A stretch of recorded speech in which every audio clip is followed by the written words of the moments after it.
My name is Eric Warui. I'm a photographer and filmmaker based in Nakuru. Aside from photography and conventional filmmaking, I have a deep passion for mobile content creation.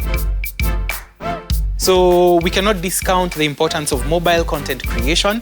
I don't think phones are about to replace DSLRs or mirrorless or cinema cameras anytime soon, but phones have found their place. They have a time and a place. I watched some of your movies and I liked how some of you used lightings, like some of you are shooting in tunnels, you are using natural framing and the like. And what I would say is right now, if you don't have any supplemental lighting, the first thing you can use is natural light. So if we're using phones, they have a limitation. The sensor size of phones means that it can't gather too much light. So in most cases, when we're using a phone, what we want to do is have the subject facing the light source. Unless it's a creative choice. If you're shooting indoors, try and shoot near a window. Soft light is more flattering. When you have a harsh light source, but again, it can be a creative choice. I can use a hard light source, like one of you had an interrogation scene, and you purposefully used a hard light. So, tell me. The entries this year were really socially conscious.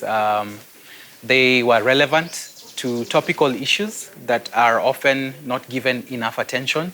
So I think it signified that the filmmakers are in touch with issues affecting society. My name is Linda Kihara. My film was titled Time is Up. So it's a story on climate change. So that was the wall that I felt that we needed to Bomoa. The first thing you want to do is create a context for the story you're telling. So there are these things we call estabs or establishing shots. Even in movies, go watch movies. The opening shots mostly are wide shots. It's either a crane shot, a drone shot of a city, or a time lapse or something, yeah? Because that sets the tone. You're telling someone, okay, whatever is about to unfold will unfold in this space. Then after that, I would go to a medium. Then I would now do close-up shots and detail shots. So my rule of thumb normally is hold every shot for at least 10 seconds. Then let your movements be motivated. Only pan if you need to. Only track and do walking shots if they're integral to the story. Then I'll give you a tip on stabilizing footage if you don't have a gimbal or a tripod.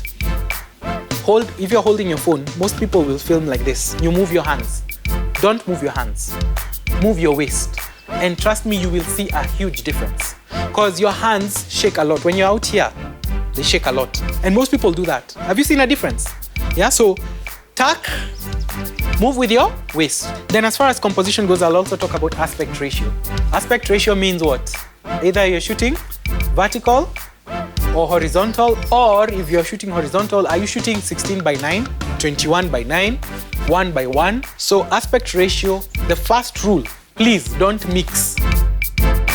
This marks a starting point for I as a person, and I can say for the people that were here too. We were indoctrinated, or rather, we were introduced to the filmmaking world by professionals. I also got to get an idea of composing my videos, having a great composition. From the question and answer session, I was able to tell that the students were engaged.